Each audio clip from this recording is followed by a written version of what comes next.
Okay, we just had MTH 122 class now, and we handled limits of function. At the end of the class, they gave us an assignment and classwork to do of sin 5x divided by 3x.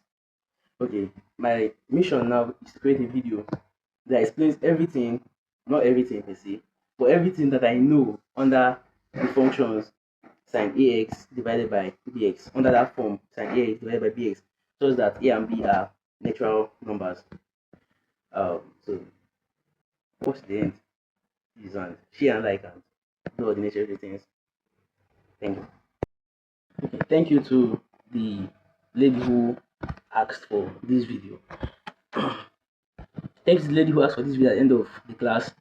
I said I'm going to do it immediately, and I pray I post it exactly today, so you know that I'm not joking. I'm going to anytime somebody has to for me to explain something, I'm going to do it that same day. So I'm going to try my best to post this video like this day. Huge thank you to Mr. Bola for allowing me to use his space again. Mr. Bola, try your face. Your face. Give me your face. Okay. Huge shout out to Mr. Bola for allowing me to use his space again. As always, his obvious support to the IgweMatics community. So yeah, we're going to get into this video right now. Very soon you will soon come and do his own part. Mr. Bola, when you come and teach us your calculus? Alright. Okay, not anytime soon, but one of these days. Okay.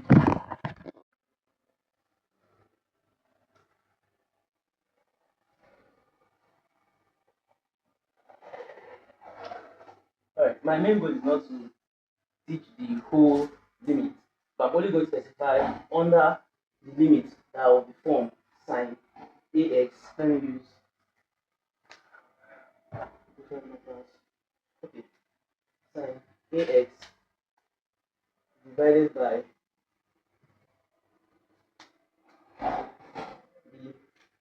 bx.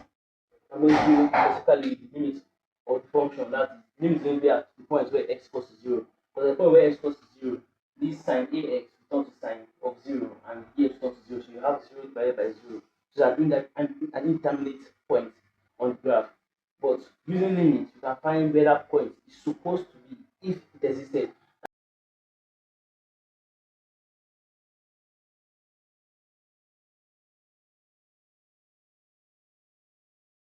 That is, the limit of a function is basically just you have a graph and you have a curve on that graph. Let us say at this point there's no supposed to be a value, so there is a break at this point. That's all these indeterminate points, maybe 0 divided by 0, infinity to the power of infinity, or infinity divided by infinity, or infinity minus infinity. That's this point here. But using limit, you can see that this curve is following a path.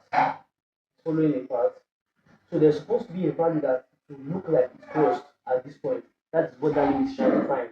What's that value that it's supposed to have crossed if that limit existed?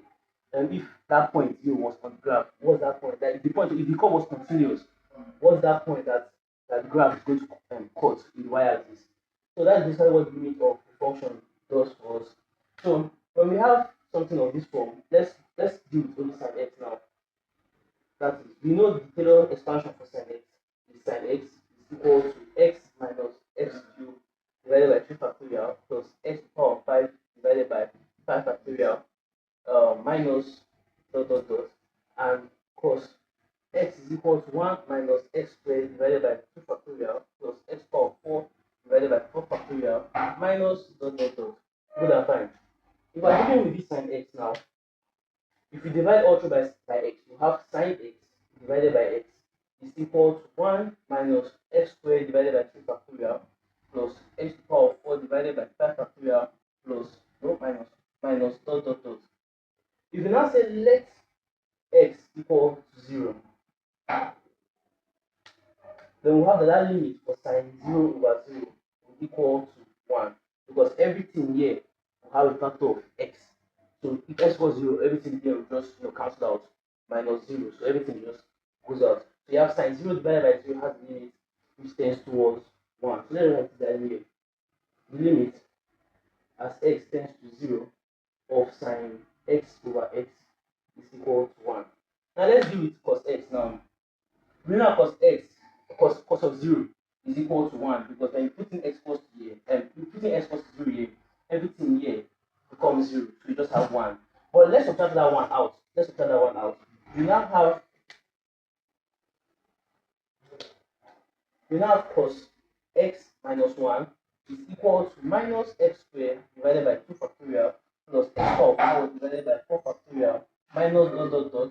If you divide both sides by x, we now have cos x minus 1 divided by x is equal to minus x divided by 2 factorial plus x cubed divided by 4 factorial minus dot dot dot. So now if you set let x equal to 0, you see that there is a factor of x in all the right hand side. So this factor, this everything in the right hand side just becomes 0. So the limit as x tends to 0 of cos x minus 1 divided by x is equal to 0. How awesome. Well, that is not all. What if it is not sine? What if it's not sine x over x? What if it's sine 2x over 2x? Or what if it's sine 2x over 3x? Or other forms? Now let's deal with when the x, like what if it is, let's deal with the simple one. What if it is sine 2x divided by 2x as x tends to 0? The limit of sine 2x divided by 2x as x tends to 0. But we know that as x tends to 0, 2x will also tend to 0. That is that x is moving closer to 0. 2 times x also be moving closer and closer to 0. So 2x also tends to 0. So this limit as x tends to 0 of sine 2x divided by 2x can still be written as limit as x tends to 0 of sine 0 over 0. And we're writing as sine 0 over 0 as we say here is going to equal to 1. So this is also going to equal to 1. So we have the limit of as x tends to 0 of sine 2x over 2x is going to equal to 1. Good. What if they are not going to be the same? What if it is sine 2x divided by 3x and not sine 2x over 2x? What if the one that is inside sine is not the same? What if the factor, the factor like the number of multiplied x, the factor that multiply x is not the same as the one that multiply x with the numerator? Let's pick a case. Let's use the exact same case that previous class. Let's use sine. What if we have sine 5x divided by 3x? Well, what we want to make sure that this 5x here is the same 5x that is in the numerator that is down here. And the way to do that is to first of all multiply by 5. That is, to multiply by 5 is to remove, to make, oh no, the first actually is to divide by 3 to remove that 3 that is there to avoid confusion. The first is to divide by 3, then you now multiply by 5. You are removing what you don't want and you are adding what you want. So while multiplying, in the sense, since this is the numerator, every time you are multiplying, it becomes division, and everything you are dividing becomes multiplication. So you want to divide by 3, we are simply just going to multiply by 3. If you want to multiply by 5 here, we are simply going to divide by 5 here. So now we have sine 5x divided by 3x times 3 divided by 5. But don't forget that if I multiply by 3 over 5, you are changing the equation entirely. So to balance everything up, you have to also multiply by 5 over 3. So we have sine 5x divided by 3x. We want to make this 3x here the same as the 5x that is here because we already have the standard limit for it. So to do that, we first of all divide by 3. I told you this is the numerator. Dividing by 3 same as multiplying by 3. And then we now multiply it by 5. Since the numerator, multiplying by 5 is same as dividing by 5 out of the numerator. So to balance it up, since we are multiplying by 3 over 5, we have to balance it up with 5 over 3. You multiply by 3 over 5, you are balancing it up with 5 over 3. Make sure whatever you multiply will be 1. But the way we are going to cancel is going to be different. This 3 here will cancel this 3 that is here. So we are left with sine 5x divided by this x, we multiply this 5x, so that is 5x times 5 over 3. Don't multiply this because if you multiply this, you are going to just go back to the same question. So don't multiply it. This is just 5 over 3. Good. Now this limit, we already know what it is. This limit is simply just going to equal to 1. Because as x tends to 0, 5x also tends to 0. So sine 5x over 5x also tends to 1 as the limit since here. So this here is just going to be 1 times 5 over 3. So the limit of sine 5x over 3x as x tends to 0 is equal to 5 over 3. And that is the solution to this problem. I am certain that by now everybody has submitted. So I don't feel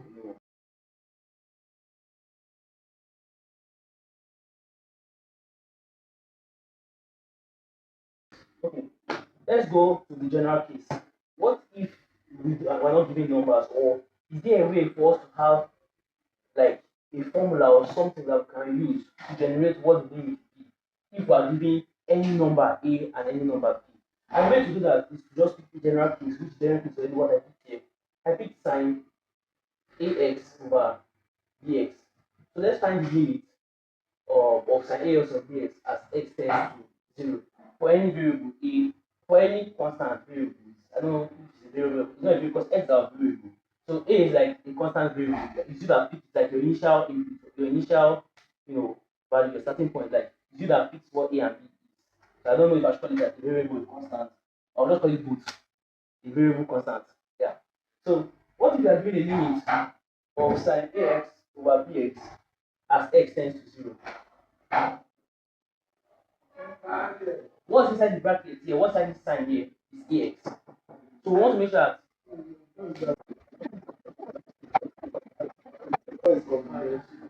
Just enter no how are you? You're looking at this. Just enter just no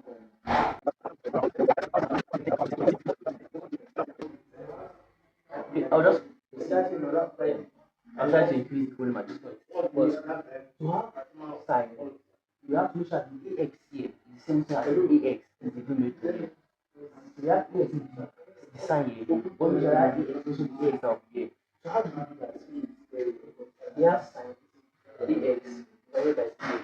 To do this, first of all, we have to divide this from here. And to divide by this, just like multiplying by here. Whenever we're dividing to the numerator, just like multiplying by half of the numerator. So we have here, so we have to divide by just like multiplying by here. And we want to make here A. To make here A, just like multiplying by A. Since we are multiplying the numerator, we are going to divide out of the numerator. Then I multiply both we usually have by P over A. So balance it out, we have to multiply by A over B.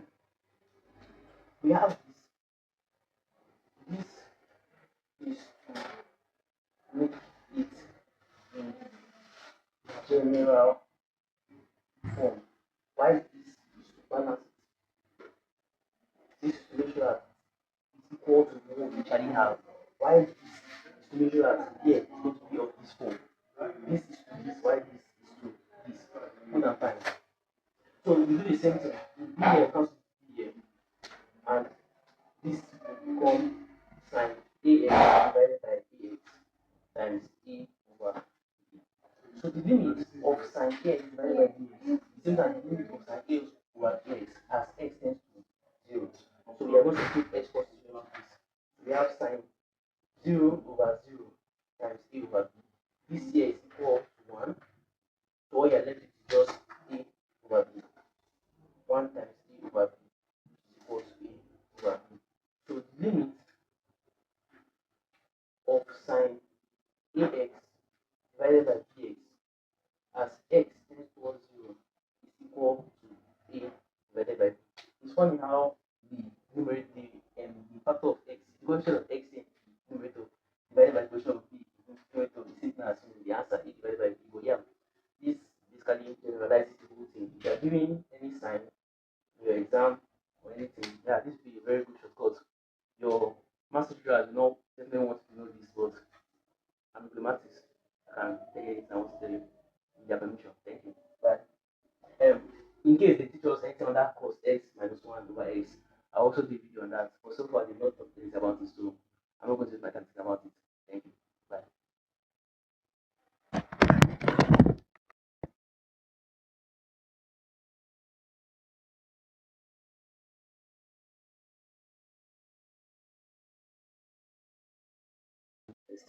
Okay, this is just me trying to graphics using GeoGebra. Shout out to GeoGebra, even though that I know that this company will not hear me, but I've been using their offline graphing calculator for a long time now.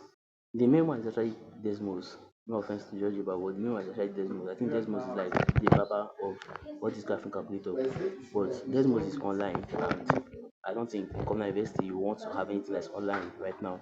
So you have to be using the offline things. So yeah, GeoGebra is a very good alternative. So first I want to show this sign First, I want to use the one that was in class. You have sine 5x divided by 3x here.